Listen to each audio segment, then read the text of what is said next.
Welcome to the Industrial Athletic Trainers Society VNS On Demand. We are excited to share with you value-added continue education programs. Stick around at the end, or check the video description for more details on how members can claim their CU credits. Mike Chapman. He is the chair and program director of the School of Athletic Training at Spalding University. He leads the development of athletic training and sports medicine education, allied health, interpersonal, professional collaboration, and human performance evaluation. He has a background spanning collegiate, occupational health, and corporate injury prevention. Dr. Chapman has played a key role in integrating athletic training principles into the industrial setting. Prior to his current role, he helped launch Amazon's North American Injury Prevention Specialist Program and contributed to the conception of global ergonomics and injury prevention strategies. His expertise in biomechanics, physiological response to injury, and human performance helps connect concepts across healthcare disciplines. So Mike is also our education committee chair for IATS. So take it away, Mike. Yeah, no, I appreciate it, and appreciate everybody's time today. I know we're all here on a Saturday going through some, learning about some different types of topics. Today, we're going to talk a lot about stress and its impact. So I know all of us have some type of stress, right, that impacts our lives. So thought it'd be a really good way to kind of introduce the neurological system, talk about the healing process, and then jump into some strategies we can do to mitigate that. So, like just mentioned, I'm in Louisville, Kentucky. I'm the chair and director of the School of Athletic Training there, and I've been there for about 2 years. So before that, I was at Amazon working with research and design. Had the opportunity to work on our global COVID response team and being able to see how COVID was impacting not only us as workers, but our warehouse employees, and trying to just figure out how we navigate life. And then I was a safety manager, helped with the injury prevention specialist program development, like we mentioned. So also another fun fact, right? I'm an athletic trainer for Churchill Downs. So I help out in the Jockey Care Center. So being able to see like just a completely different side of athletics in a different type of sport, and being able to see like how those athletes compete as well. It's just interesting. So kind of incorporating stress, being able to move as fast as they do and all that. Definitely, I think an interesting topic. So for us, just real quick, I don't have any disclosures, no financial or non-financial. This is solely for knowledge sharing. And then again, today we're going to go into some physiological mechanisms of stress, describing a little bit with the neuroendocrine response. We're going to look at acute and chronic stress. I'm going to talk a little bit about some evidence-based strategies for managing this. And then we're going to have an opportunity at the end to go into a specific case study. So to start, right, stress, it's different for everybody, right? Stress, it can impact everyone differently based on our past experience. We can adapt to the level of stress that we have, but what is stress? So the World Health Organization, right, says that a natural human response that prompts us to address challenges and threats in our lives. And our body's response to stress is either to keep us alive, or how do we just manage, the world around us. So stress in general, right, it impacts us again differently, but it can impact emotions, regulation, including anxiety, irritability, difficulty with concentration, memory issues, headaches, body pains, upset stomach, and then trouble sleeping, which all of it together, we're going to talk about really just, a domino effect once we have any type of injuries or anything else when it comes to healing, and we'll get into that. So different types of stress, you get acute. So just like injuries or musculoskeletal disorders, we can get acute and chronic stress. Chronic stress is definitely the one that has like the most impact when it comes to our physiological adaptations. But we can have physical, emotional, social, environmental, workplace, post-traumatic, and financial. So for some folks, financial stress and just having that feeling of security, right, can really impact us. Those of you that work or have any experience with like the hierarchy of needs, Maslow's hierarchy of needs, we look at, how are we taking care of ourselves in the very beginning, all the way up to how we're interacting in our community and whatnot. So there's a lot of different types of stress. And then before I jump into some more facts about that, I do want to do like a quick review of our nervous system, just to make sure that we are all kind of on the same page, or reviewing for a lot of us who may have not seen this for a couple of years. So we've got our autonomic nervous system, right? So when we're looking at our brain and our brain's ability to control our body, you've got two divisions that we're going to talk about. So we have the sympathetic nervous system and the parasympathetic nervous system.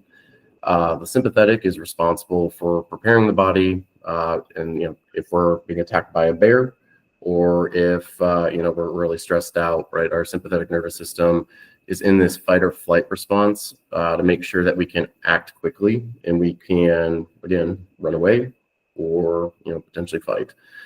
The parasympathetic nervous system is that calming side, right? So our body tries to calm down, conserve energy. It activates the rest and digest response, and it promotes, again, the relaxation and recovery.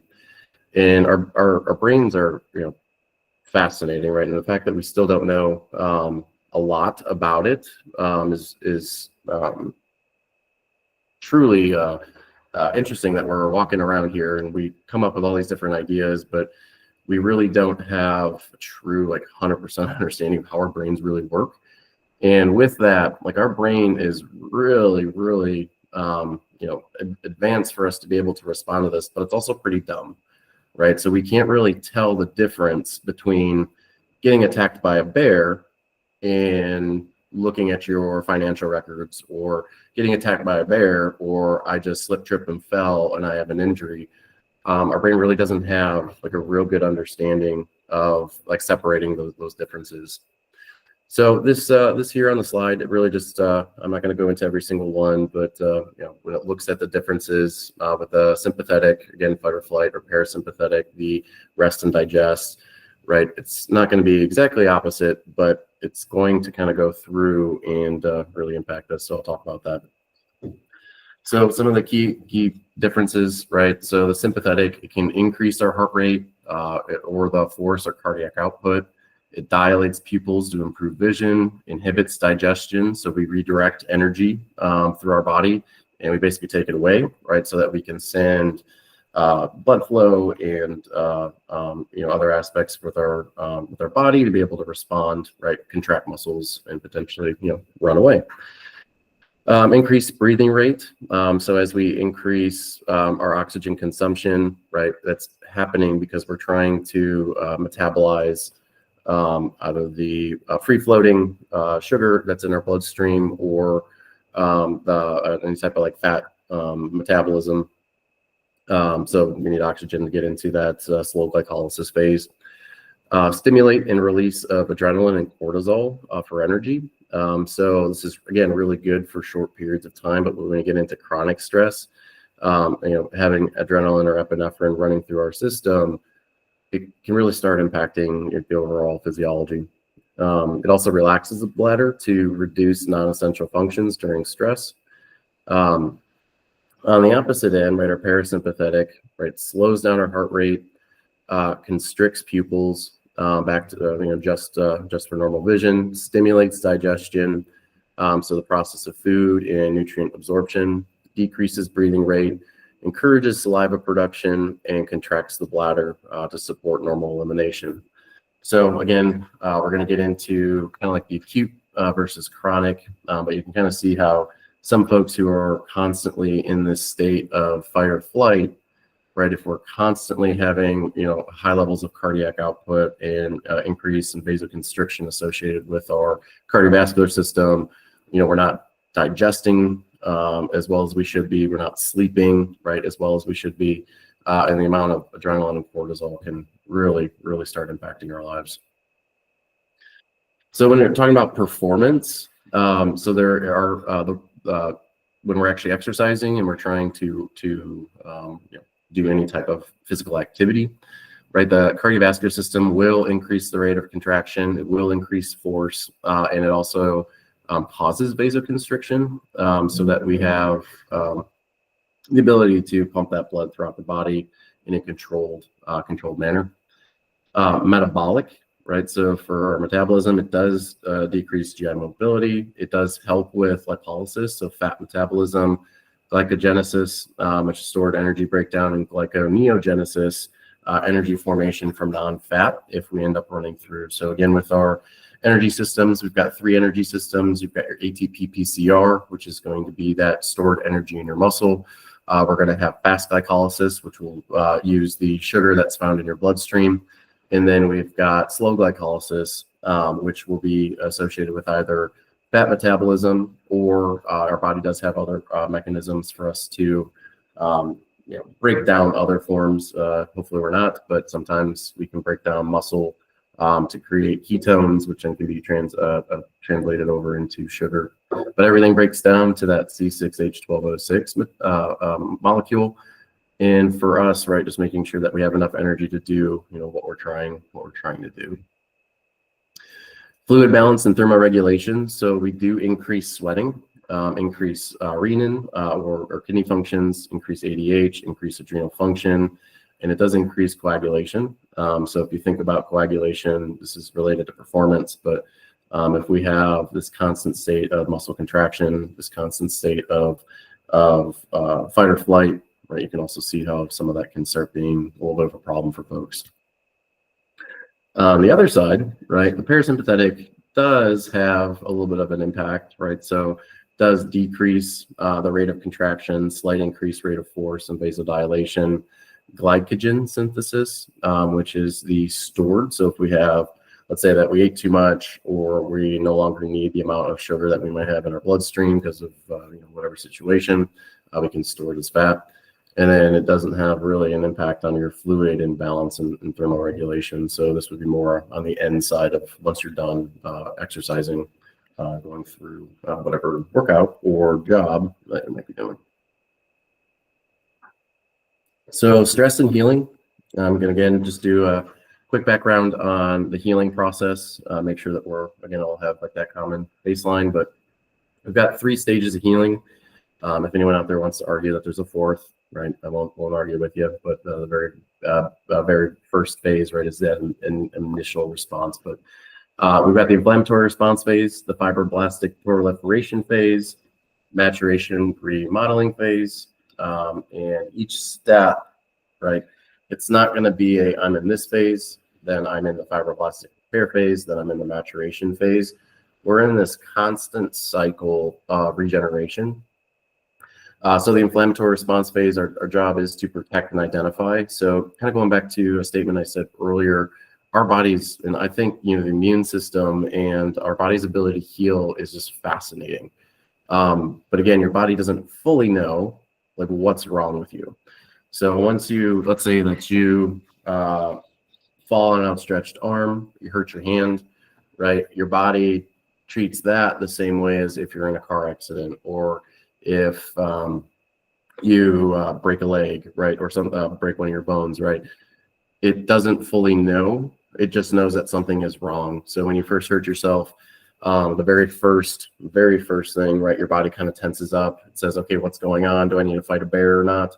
And then once it realizes that, hey, I just hurt myself, right, then it kind of relaxes, and then it starts increasing blood flow, vasodilating, and flooding all of these different types of receptors and mediators to try to figure out what exactly is going on.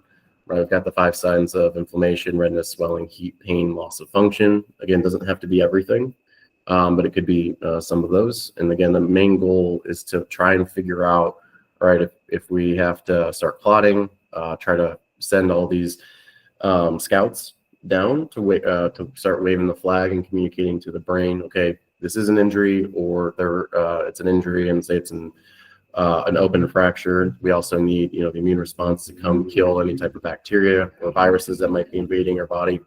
So it really kind of goes through and tries to figure out, okay, what's going on. The fibroblastic repair phase or proliferation, right? The job is regeneration. If you wanted to kind of think of this as an analogy, let's say that you're going to build a house on a brand new plot of land, right? You got to send out a surveyor to figure out, all right, is this land good? Where am I going to actually start tearing down, any type of trees or brush, or start excavating? And then in the fibroblastic repair phase, in this example, like regeneration, we're starting to kind of build the framework. We're trying to put up walls and put up studs and try to figure out exactly how we will make this house stable, right? And then in the maturation phase with strengthening and realignment, we now start stressing the body to realign those collagen fibers, to strengthen those tensile forces. Following the house analogy, right, we're now putting on the fascia, we're putting on the roof, and now we're going to start decorating inside until we're done, moved in, and enjoying our lives. So with the maturation, right, we want to replace any type of scar tissue with functional tissue. And again, the main goal is to restore normal function, strength, and flexibility. This is where, I know all of us here, being athletic trainers, understand the rehabilitation process, but this is where we're really trying to reestablish a lot more proprioception, neuromuscular facilitation, and get back into functional progression and getting stronger using set principles, specific adaptation to those demands to get moving. So in this case, these two images, I want to talk really on the one on the left, but whenever we hurt ourselves, right, our body kind of goes into this state of inflammation, trying to figure out exactly what's going on. We use inflammation in the inflammatory response phase to really protect any type of joints or protect any body part that might have been injured. But we start going into this kind of like pain spasm system where our body's trying to protect itself. But again, your body is in the state of where it just wants to protect itself. It doesn't really know. And a lot of times we're not injured to the point where like we just stop moving, right? So let's say that we hurt our low back. Let's say that you get the small little piriformis, so you have an injury to that. Now all of a sudden everything locks down. Your hips don't move like in flex and extension while you're walking or running or moving. And then in return, like the SI joint kind of locks up, and then everything starts tightening around. And all of a sudden you have a limp or gait pattern changes. And then if you do that for too long, right, now you're going to start atrophying. You're going to start losing some of that strength that you've been building up. And if that happens, then you or you start losing functionality. If you lose functionality, right, now we're going to have even more atrophy. And then, right, we're going to start having physical and mental stress associated with any type of injury. And we get just stuck in this entire loop, right, until we do something or the body kind of completes that healing process. So when I say do something, it's more of us as clinicians, like we have therapeutic modalities to try to break up that pain cycle or break up that brain's connection, right? You might use a TENS unit to potentially turn off or any type of V-stim to kind of break up your body's ability to communicate with your brain. Or we start jumping in activity, any type of activity like stretching or exercise to kind of reestablish range of motion, or if you have any atrophy and all that stuff. So really, right, the pain and spasm really is something that we have to kind of really focus on. And then on top of it, if we do nothing, we now start getting stressed out, right? Because we're hurt, we don't know what's going on, and that's actually going to now cause even more constriction and any type of tensile forces in your body. So really, it can be really pretty dramatic. And again, your body might not know the difference in this case of a low back injury, a disc herniation, disc bulging, or you just potentially overworked yourself and then led into some type of chronic disorder. So when it comes to stress and the healing process, in general, right, factors that impede healing could be just the extent of injury, could be poor vascular supply, The different tissues themselves have different healing rates, and a lot of it is related to the vascular supply or blood supply. Separation of tissue. So we understand, say, grading our strains and sprains, grade 1, grade 2, grade 3. Grade 3 if you have any type of ruptures. Let's take the Achilles tendon, right? It doesn't just magically crawl down to the back of your heel and reattach itself, right? So it depends on like the level of separation of that tissue. Muscle spasm, because again, we muscle guard after injury. Our body's trying to protect itself. Again, we have that natural splinting mechanism. Health, age, nutrition. So health, just in general, if we have any other comorbidities or we have any type of other disorders that might impact us, say like nervous system issues, diabetes, all that stuff. Age, right? So there's two numbers, right? So that I like to bring up. Typically it's 18 female, 22 male when we really complete. Those are generalized numbers, but we complete puberty, and then 31 and 33. And again, generalize those 31 for female and 33 for male, where we now hit kind of like our peak level of performance or ability to perform. We start decreasing elastin, we start decreasing different type of tissue development when it comes to the rates. So that's why, folks say like, oh, when I was, in high school, I could sprain an ankle and be good to go, in a couple of days. And now you sprain an ankle and for some reason it takes a year for you to get better. It just, impacted with age. And then different macro and micronutrients that we put in our body. If we're not eating well, or if we're, kind of in the state of, let's say we're too busy, or we've got kids, or our job is extremely demanding, and we don't really eat the way we're supposed to, that could really impact, right, our ability to heal. Sleep. So sleep is one of the most essential for healing, and it's associated with the parasympathetic nervous system. So your body is trying to shut down, it's trying to rest, it's trying to heal. I like to describe it as like you leave work and then there's a night crew that comes in and cleans your office, right? When you sleep, your night crew comes in and starts trying to sweep up and tear down, debris. They have trying to clean everything up, try to build if there's anything that you need to kind of put back together, right? That's when that group can really help. But sleep in general, right? I have a couple of things about sleep here in a little bit, but that can really impact us. And then physical mental stress. Again, if the sympathetic nervous system is overtaking the body and we have chronic stress, that can really hinder our immune system to be able to respond to any type of injury. And then the biopsychosocial aspect of injury, right? If we have major injuries, or we're constantly in this state of stress and our sympathetic nervous system is overactivated or activated for too long, stealing the analogy, night crew. Yep. But shift in mental focus, increased muscle and tissue tension. Sometimes we can have adherence issues with rehabilitation. So if anyone out there is in a clinic, right, it's something, don't quote me on the exact percent. It's less than 30% of people will actually do the rehabilitation exercises at home. So making sure, if you're putting together a pack and say, please do these exercises at home, make sure you explain to them like why you need them to do it. And again, activation of the sympathetic nervous system. So with acute and chronic stress, like everyone has some type of stressor, right? Life happens, right? It's something where everything that's around us, our environment, our world, our community, ourselves, right? Everything has some type of ability to stress us out. Could be something as simple as your boss gives you a call and says, hey, I need this by tomorrow. It's like, okay, this is something that might take me a week to do, but I'll try to get it done by tomorrow.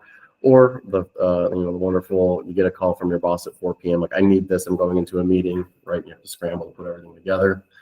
It could be something where your dog runs away, or hopefully, don't have a death in the family, but the acute stress is something that we're all exposed to. Chronic stress is it's going to be associated with like that long-term application. Let's say that you have all of these different types of stressors, or your job is extremely demanding and you're constantly in this firefighting situation where you really don't have this time to relax, focus. That can all really impact like your mental like outlook, and then we'll talk about that. But chronic stress, right, impacts the healing process, like I mentioned. It can impact cognitive function, like I mentioned, decision making. So you might, if you ever watch any of those documentaries about, say, Steve Jobs or I just lost her name, sorry, but the female who was trying, that ended up going to jail because she was trying, basically lying about this centrifuge and blood results. There's a really good documentary about her. And it goes into like the type of decision making and how she really tried to make a lot of decisions throughout her days. So she always, like, again, Steve Jobs and this individual, they always wore like the same clothing. Yes, thank you, Elizabeth Smart. Like they just wore the same thing every day to eliminate that type of decision. But when we're constantly making all of these types of decisions over and over and over again in rapid fire, our brain really only has a limit on capacity to make decisions. So folks who are extremely productive, you tend to see them kind of eliminate, or they'll meal prep, or they'll do some other things to try and decrease the amount of decisions they need to make throughout the day. I don't know about you, but I think one of my biggest stressors is when I'm someone gives me a call like, "Hey, what are we doing for dinner?" It's like, I don't know. I don't have time to think about that, right? It's just something that it's, again, one of those decisions that could impact us. Occupational and industrial performance decline. So if we have, whether that's acute or chronic stress, we can start seeing a decline in performance, absenteeism, which I'll get into, and then it could potentially end up leading to burnout. So you're doing so much, making so many decisions, you're always in this state of fight or flight, and all of a sudden you just get so overwhelmed where you can't make decisions, you can't think, your memory is getting shoddy, and there's just a lot of things that can really start kind of breaking you down. So when we're talking about stress and we're talking about mitigation strategies, we're going to try and incorporate all of it with the nervous system, healing, and then how that's also, potentially going to impact like your performance, whether that's with a worker or just trying to thrive, right, with your activities of daily living. So just high level, when I was going through a lot of these, I was kind of laughing to myself while I was preparing this presentation, because I'm sitting here and I'm like, yeah, that's, it's easy just to say it, right? But executing is definitely something that we need, because if you think about that pain cycle or the injury cycle that I went over, how it's continuous, like when we're in states of like high level of stress, we got to do something to break ourselves out, right? Otherwise we kind of get into this constant loop of fight or flight and anger and irritability and burnout and all that stuff. So we got to at least start somewhere. So high level, some things that we can do, right? Keeping a daily routine, right? It helps us feel control, helps us with time management. And if we're task oriented, we can see, what we've done throughout the day. There's a honk in there. The idea of making your bed in the morning. I'm someone where I don't make my bed, but there's this concept of how, when folks wake up and they make their bed, like that's the first task that they've accomplished through the day. So it might be something where, maybe I need to start making my bed. I don't know. I'm someone where I just like to kind of roll out and keep going. But anyways, feeling control and time management can really help us out. Sleep. So again, sleep repairs, it relaxes and rejuvenates our body. But being consistent is probably one of the most important. So when I'm working with students, I go with them and I say like, hey, like, I know that you all don't sleep a lot, or you stay up late, or you want to go out with your friends. In Louisville, Kentucky, bars are open till 4 a.m. But if you're in this state where you'll get 3 hours one night, 7 hours one night, 4 hours the next night, 6 hours next night, and then you sleep 12 to 15 hours on the weekend, your body doesn't get into this understanding of like how you're going to sleep. So to be more efficient, it's almost better to get 5 hours every night than to have this constant 3 hours here, 10 hours there, 12 on the weekend. And every once in a while, right, it is good, right, to just have one of those days where you sleep, but still being consistent with it. Avoiding electronics. So there are like watching TV, being on your phone, death scrolling on TikTok or Instagram before you go to bed. like that's overstimulating your brain, and it'll take your body a little bit longer to get into the different stages of healing. So putting that phone down, and I don't know if Susan's on this call, but her and I were talking about sleep the other day, and she was saying how she leaves her phone in the kitchen or in another room, and then she goes to bed. Like getting into that habit, right, can help us. And then there's some folks who just really love to have the TV on, right? But I challenge you all, those folks who are TV sleepers, could you potentially change that to more of a white noise machine or something else that helps you? But having that constant switch over and over again may bring ourselves out of specific stages of sleep. And avoid large meals, caffeine, and alcohol before bed.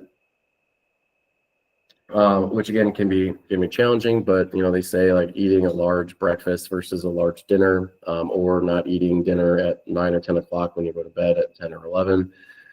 Caffeine, I know there's some folks. A real good example I like to bring up, and I'm sure she doesn't like me bringing it up, but my mother, she was, I was working with her, and she's just saying like how she's having and going and went and stayed and visited with her, and she was drinking chocolate milk before she went to bed. And I'm like, why are you doing that? She's like, oh, if I drink something that has a little bit of a caloric intake, it kind of helps me with any type of jitters when I wake up in the morning. I was like, okay, I hear you there. But chocolate milk has quite a bit of not only sugar, but caffeine, or a little bit of caffeine in there. So it's one of those, like, maybe just switch that out and not drink anything that's caffeinated before you go to bed. But anyways, and then alcohol. Now I know if you're like me, right, or athletic training in general, I know there's a stereotype that's backed by some science. But we all enjoy sporting events, right? We like going out. And we all like to have beer from time to time. But before you go to bed, alcohol just really impacts a lot of things physiologically. And it does take about 72 hours for your body to truly process it and get it out of our system. So some folks say like, oh, when I drink, I fall asleep pretty fast. But you're not really sleeping like the way you're supposed to, right? When you have alcohol going through your system, because your body's trying to process it, break it down and stuff. Exercise, right? So exercise is probably one of the most important for brain function, but it stimulates the brain, releases endorphins, helps regulate breathing, impacts your cardiovascular health. And something as simple as walking 30 to 40 minutes a day, right? That's huge, right? When it comes to all like the brain function and just overall health. And then ACSM guidelines, at least 3 days of moderate exercise for 30 minutes is really all you need, not just for helping with stress and stress management, but also can help mitigate the top 10 causes of death in our country. So trying to get folks out there, whether that's my parents or grandparents or anybody that'll listen to me, say just go for a walk 3 times a day for at least 30 minutes, right? And that can help with brain function wellness and sleeping and stress. And then connection with others. So some of my students were doing last year, did a couple studies about performance and readiness for college athletes. And one of the most interesting thing that kind of came out of it, which does kind of correlate to some of the NIH research studies that are out there about loneliness post-COVID. And, the rates of loneliness are going up, and you might have a good social support. You might have folks that are around you. But that connection piece is something I think is missing for a lot of folks. So in some cases, folks just love, especially if you're more of an introvert, you love to be in a room or be around people, but maybe not talk.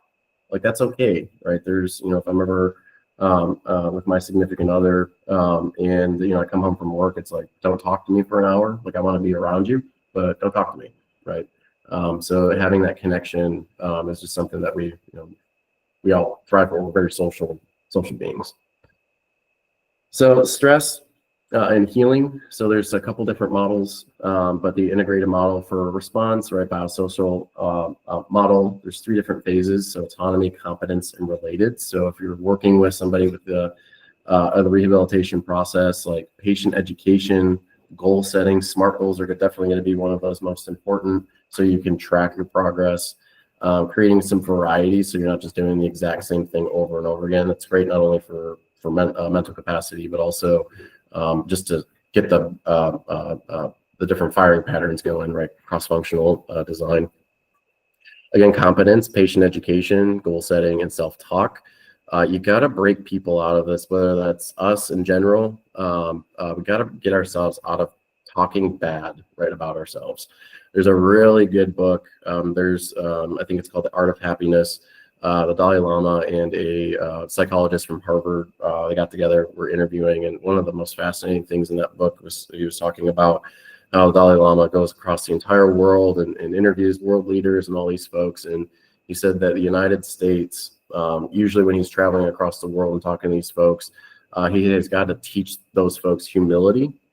But in the United States, we talk so negatively about ourselves that he's shocked, right, at how productive we are as a society, but yet we don't really have a lot of self-confidence. We don't treat ourselves well. So getting into that and making sure we break some of those habits, or even just our athletes, like, I can't do this. It's like, stop. Don't you can't do it because you don't think you can, right? Just by saying it out loud could really impact somebody. And then relatedness, social support, communication, keeping athletes connected with their teammates. This is true in the industrial world, right? There are some stuff out there about lost time and people being put off work. Folks who are at home, the longer they're at home and at work, right? There's chances that the injuries are going to take even longer. So you'll see folks who do like restricted time instead of lost time, where they'll get folks into value-added jobs in their facilities so that they can stay connected, be around, right, and stay kind of integrated into the community that you're trying to build.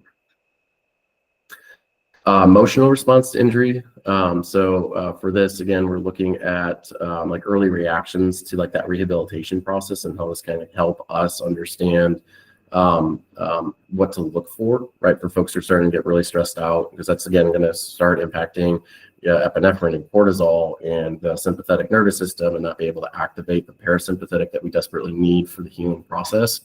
But people can get angry all the way down to resentment and reactions to the rehabilitation process. Like, we got to shift to more of positive emotions, so being enthusiastic, being excited. And for us as clinicians, it's hard, at least for me, to be on and happy and always stimulating conversations, especially in the clinic. But we have to, right? We have to, like, if we show up and you're just in a bad mood or something's really impacting you, right, your attitude will impact the patient's attitude. So making sure that we, even if we're just having a really bad day, just trying to smile. There's another study out there that says that just by the act of smiling, like, so just getting your face into a smile, right, can help start stimulating different areas of the parasympathetic nervous system. So being out there and being helpful. So with that, right, there's different types of techniques of cognitive. So self-determination theory, like I mentioned, like human motivation, personality, supporting intrinsic motivation, like what drives us, right? Is it intrinsic? Is it extrinsic? Like, just trying to see, okay, how can we take care of folks? What drives them to kind of keep going? Sometimes it's building SMART goals and meeting those SMART goals. Sometimes it's seeing results, and tracking those results can be really impactful for folks. Cognitive reframing. So this goes back to what I was just talking about, how like we need to get rid of negative emotions and improve like problem solving. So I can't do this. You just shut down. I'm done, right? I don't know how I'm going to figure this out. Also related to like grit and our ability to kind of overcome things that are in front of us, but staying positive and internally shifting away from the, I can't do this, like I can't, all this stuff. I'm just, just kind of desperate, if you will. Changing that to more of a, I can do this, right? I'm going to be able to work. And then us as clinicians, we can help with this, like shut that stuff down in our clinics, where it's like, hey, like, I know we're all having a bad day. I hate leadership. I hate my job. I hate this. I hate that. It's like, give me one thing that you do like about this, right? And trying to help shift that mindset when we're working with folks. It's going to help them not only just with their motivation getting better, but it's also a technique for eliminating some stress. Mindfulness. I'll be honest with you, about 10, 15 years ago, I did not respect mindfulness. And the more and more involved with it, the more I realized that it's not best for everybody. but there's different aspects to it. But it's really kind of shifting a little bit once you kind of learn and understand what works for you. So mindfulness is just the practice of being fully present and aware. There are some techniques where you try to identify 3 sounds, 3 smells, and just kind of using your senses to really 3 feels, or what do you feel. There's a couple things where folks might have like a rock, right? I know the pet rocks are something, but just having something like in your pocket, like a fidget spinner or something to kind of have like that awareness to, right? It helps a lot of folks with grounding and kind of getting back into a moment when their mind might be kind of floating off, or if they're really, really stressed about something, kind of centering themselves back into whatever environment that they're in. And then cognitive behavior therapy. So this is something where you might need to go to a specialist, whether that's a clinical mental counselor or a psychologist or a psychiatrist. But cognitive behavior theory is a structured and evidence-based. It helps identify like negative thought patterns and behaviors, and helps us with coping mechanisms and emotion regulation, especially for folks who are burnt out or have that chronic stress. We get into this state of agitation where the smallest thing might set us off, right? It might be something where you're dealing with a sick loved one who has gone through for a couple of years, and so now you're at work and you're snapping at people, right? It's something. Oh, sorry about that. I had to take my gum out. Something right is going on where we have to improve the emotional regulation and coping strategies, but we can just get set off, right? And being able to recognize what is going on and being able to identify the root cause of why we're acting the way that we're acting, that could be really impactful for folks. So adherence related behaviors. So kind of taking a look at this to kind of be, again, more of self-awareness that I tried to put in here for your folks. But under adherence, so if folks are late, they're tardy, they're just not even showing up, they're not really completing their exercises. Arriving at their adherence is more of like they're arriving at their rehabilitation settings. Like really over adherence is more like folks are just going above and beyond, right? It's trying to understand like where are they at in the scale and how you're working with folks. Again, more related to like injury and trying to help folks get back to work. But are they just absent? Are they not doing anything, or are they there excited and maybe doing things that are overprotective, like they don't want to get back into anything? In this example, they're on crutches for way too long because they are worried about hurting themselves again. So there's this nice balance that we have to kind of be aware of when we're working with patients.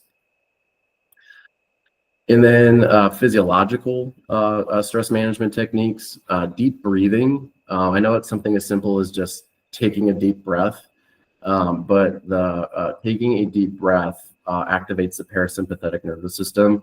So I'm not talking about like the Valsalva maneuver, where you're taking that deep breath and bearing down, which can stimulate the vagus nerve and all that. But this is more like taking those deep breaths in and trying to relax yourself and kind of center yourself back in.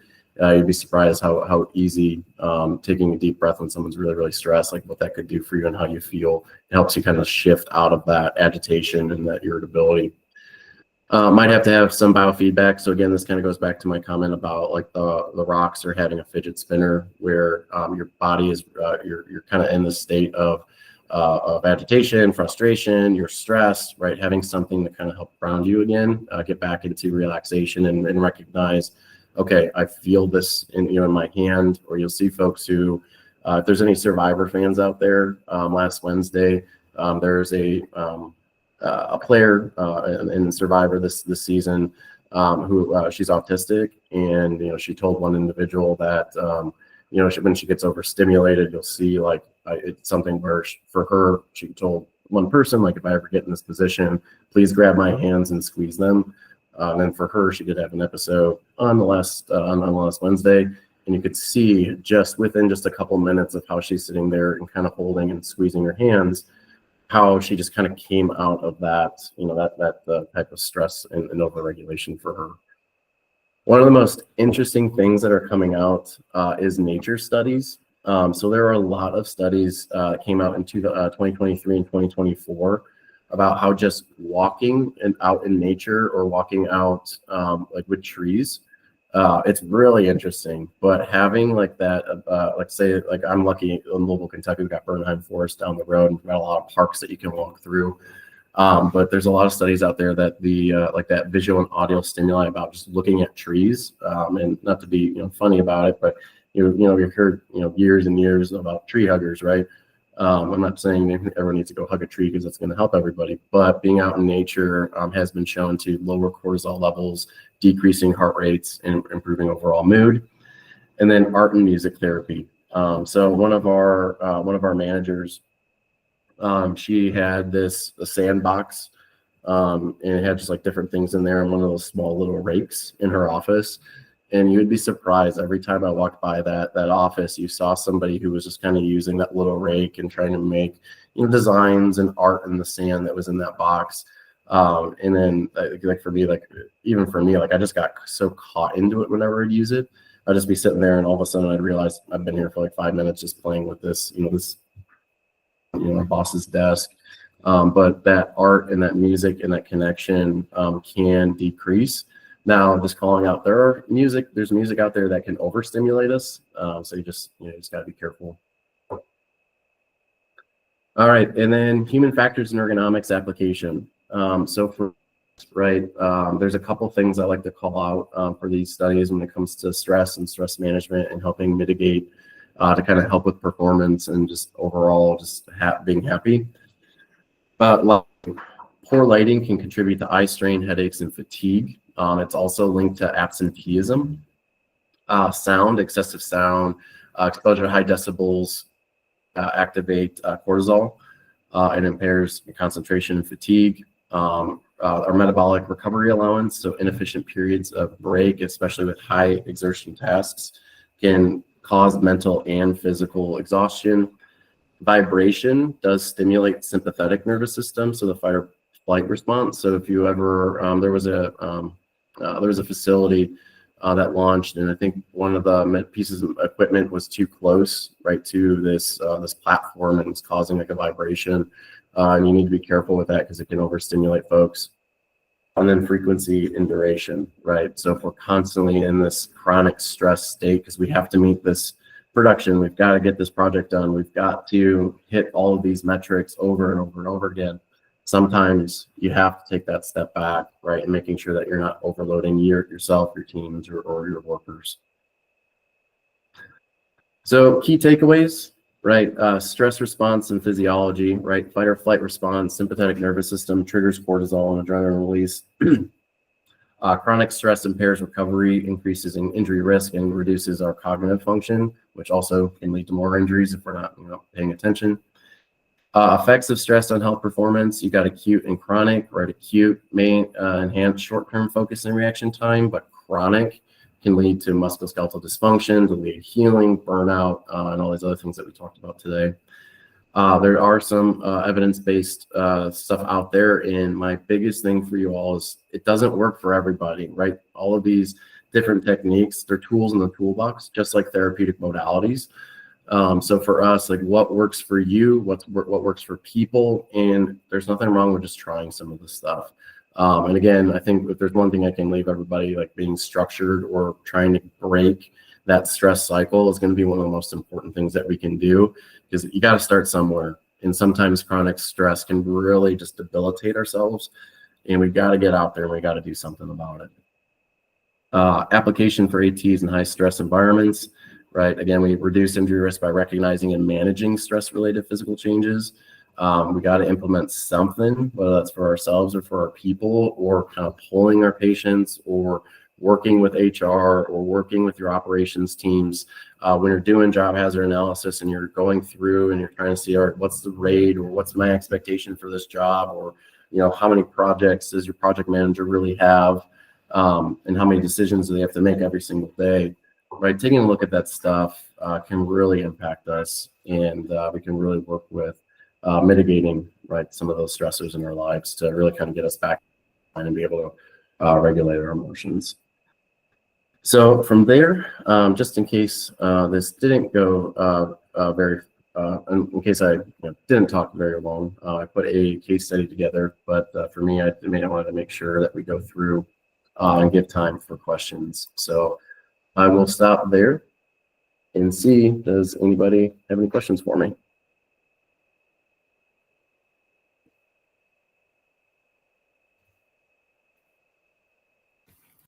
Yeah, Bill. Yeah, so in my setting, we work in the automotive setting, and a lot of times it's not uncommon for people to be watching videos, watching movies while they're working. While that's not necessarily allowed, but it happens. So, is there a potential, like for example, somebody is watching some type of thriller or high high impact drama, and they're already in this environment where they're working, is that possible that could actually be increasing their stress levels, increasing their heightened sensitivity? I was just kind of thinking of that. What were your thoughts on something along that lines? Yeah, so I think for me, I think that comes down to like the difference between like acute and chronic stress. If it's something where like I hate scary movies, right? I don't like them, right? That feeling, that jitteriness, like I go out and I just get into this state of just like high stress. Or there's a couple of shows, I think it was Succession. A couple of my buddies, we would get together and watch. I just hated that show because I was always just stressed out when I left. And I do think that can impact us, but is that more of like an acute stress where, our body's kind of in this state, or is it helping or not helping someone who's in this chronic state of like high demand jobs and, kind of getting out there?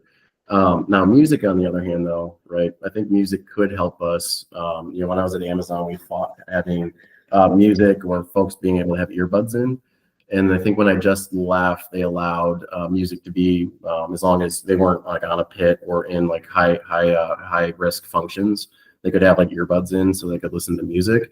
I do think something like that would be more stimulating, kind of help them kind of get through their process and kind of change up how they view current stress. But to be shorter there, I think it just comes down to that individual. And if they're agitated, it could be causing more agitation. But if it's just, I like watching a scary movie every once in a while, maybe not. Yeah.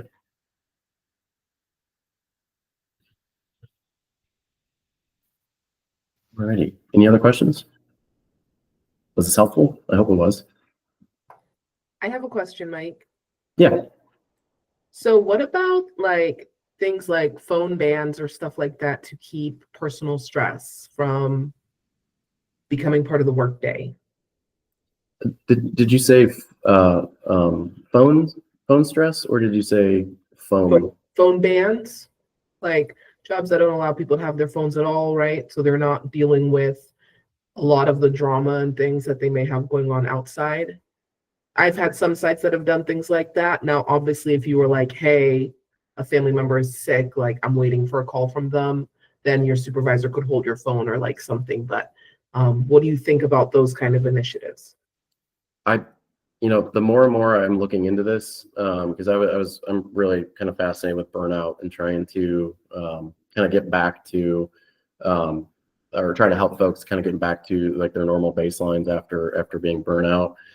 And I think for us, right, I'm gonna answer your question. Like let's take like today. I don't know if those that were on earlier, I ended up turning off the ding dong that a lot like that someone wants to be admitted, because I knew like every time I hear that sound or I see like a pop up, right, I know that's going to distract me. With phones, I really think that if there's somebody's at work and they're in a high stress environment that they have to really be focused on, I do think having like, unless there's something going on, have your phones accessible during breaks and all that, but you really need to have that, especially if you're constantly getting text messages, or if you have all of your notifications on, or you have your phone next to you and then you use Slack, and at Amazon we had Slack and an internal system. Then you got the ding dongs associated with your Microsoft Outlook, and this is constantly coming at you and overstimulating you. So I don't have any like research to point to, Susan, but I would say that like I would support, and I do support, even like for myself, if I know I've got something going on, I'll put my phone on silent, or the new function where it allows you to like silence, whether that's sleep, work, or you can change different settings, and it notifies like, hey, my phone is silenced. I do think that's beneficial for folks.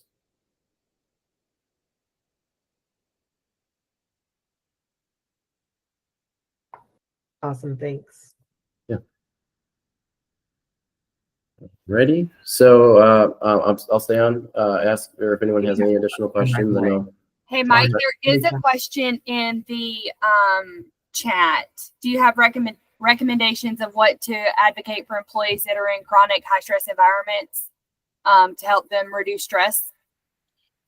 Yeah, so I think, and I'm happy to share the slides because I got a whole bunch of resources too, at least on the resources slide that can work with. But I think it just comes down to understanding, right? That blend in understanding that, like looking at your workday and trying to think, okay, high stress jobs, they're working 10 hours a day.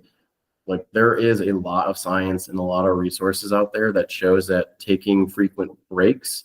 I know that we're trying to hit a deadline. We're trying to have throughput. We're trying to get out there, but you see performance drop significantly in high-paced environments. And if you just keep going throughout your entire day and you don't have structured breaks, that's going to not only impact metabolism, but also like brain function.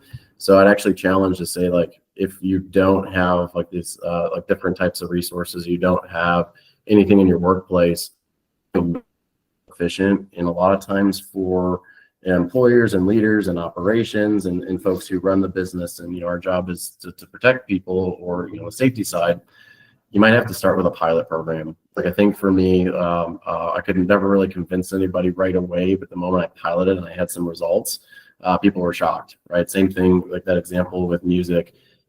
We had to do a music study where we showed like the production rates for folks who could or had earbuds in, and making sure that they weren't in any type of high risk job function. But once you do that, and all of a sudden say, hey, we actually increased production, hey, that's something that we could work with. But being an advocate is something that we need to work with.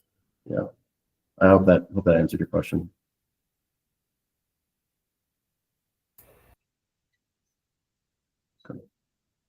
And Katie said that did help. So thank you all for attending.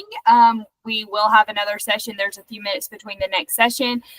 So just be sure to find the link to your next meeting. Also be sure to use this code so you can submit that to get your points to be registered for the prizes. If you have any questions, feel free to reach out on social or message us in the help chat.